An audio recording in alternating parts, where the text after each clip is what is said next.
ಒಂದೊಂದು ಸಲ ನನಗೆ ಅನಿಸುತ್ತೆ ನನ್ನ ದಿನ ಸ್ಟಾರ್ಟ್ ಆಗೋದಕ್ಕೆ ಮತ್ತು ಮುಗಿಯೋದಕ್ಕೆ ನನ್ನ ಬೇಬಿ ಸ್ಕ್ವೀರಲ್ಲೇ ಕಾರಣ ಅಂತೇಳ್ಬಿಟ್ಟು. ಎಷ್ಟು ಕನೆಕ್ಟ್ ಆಗಿಬಿಟ್ಟಿದ್ದೀನಿ ಅಂದರೆ ಅವಳು ಒಂದು ಸ್ವಲ್ಪ ಹೊತ್ತು ಕಾಣಿಸ್ಲಿಲ್ಲ ಅಂದರೂ ನನಗೆ ಫುಲ್ಲು ಟೆನ್ಷನ್ ಆಗಿಬಿಡುತ್ತೆ. ನಾನು ಅಮ್ಮನ ಹತ್ರ ಹೇಳ್ಕೊಂಡು ಅಳ್ತಾ ಇರ್ತೀನಿ, ಅಮ್ಮ ಅವಳು ಹೊರ್ಟೋದ್ಲು ಮತ್ತೆ ಬರೋಲ್ಲ ಅಂತೇಳ್ಬಿಟ್ಟು.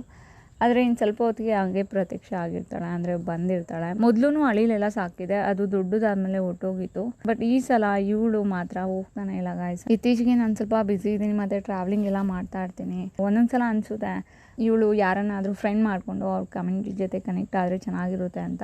ಆದರೆ ಇವಳ ವಿಷಯದಲ್ಲಿ ಯಾವುದೇ ಥರ ಲಕ್ಷಣಗಳು ಕಾಣಿಸ್ತಾ ಇಲ್ಲ ಇವಳು ಅವ್ರ ಕಮ್ಯುನಿಟಿ ಜೊತೆ ಸೇರ್ಕೊತಾಳೆ ಅಂತ. ಏಕೆಂದರೆ ಬೇರೆ ಅಳಿಲ್ ಮರಿ ನೋಡಿದ್ರೆ ಹಂಗೆ ಓಡಿ ಬಂದುಬಿಟ್ಟಿರ್ತಾಳೆ. ಅವಳು ವೈಲ್ಡಲ್ಲಿ ಏನಾದರೂ ಬೆಳೆದಿದ್ರೆ ಭಯ ಪಡ್ತಾ ಇರಲಿಲ್ಲನೋ, ಬಟ್ ನನ್ನ ಜೊತೆ ಬೆಳೆದಿರೋದ್ರಿಂದ ಅವಳಿಗೆ ಸ್ವಲ್ಪ ಭಯ ಬೇರೆ ಅಳಿಲ್ ಮರಿ ನೋಡಿದ್ರೆ. ಎಲ್ಲಿ ಹೋಗಿದ್ರು ಬಂದುಬಿಡ್ತಾಳೆ ಗೈಸ್. ಒಂದೊಂದು ಸಲ ಅರ್ಧ ದಿನ ಬರೋದೇ ಇಲ್ಲ, ಕಾಣಿಸೋದೇ ಇಲ್ಲ ಎಲ್ಲಿರ್ತಾಳೆ ಅಂತ. ಹಾಗೆ ಇನ್ನೊಂದು 5 ನಿಮಿಷಕ್ಕೆ ಪ್ರತ್ಯಕ್ಷ ಆಗಿರ್ತಾಳೆ.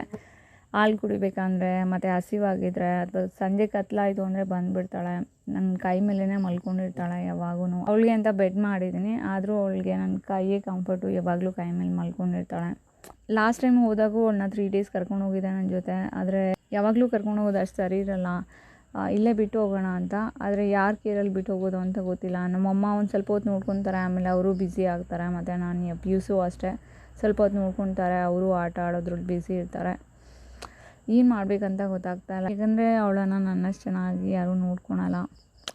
ಅದಕ್ಕೆ ಯೋಚನೆ ಮಾಡ್ತಾಯಿದ್ದೀನಿ, ಇವಳನ್ನ ಬಿಟ್ಟು ಹೋಗೋದಾ ಮತ್ತು ಕರ್ಕೊಂಡು ಹೋಗೋದಾ ನನ್ನ ಜೊತೆ ಸಿಟಿಗೆ ಅಂತ.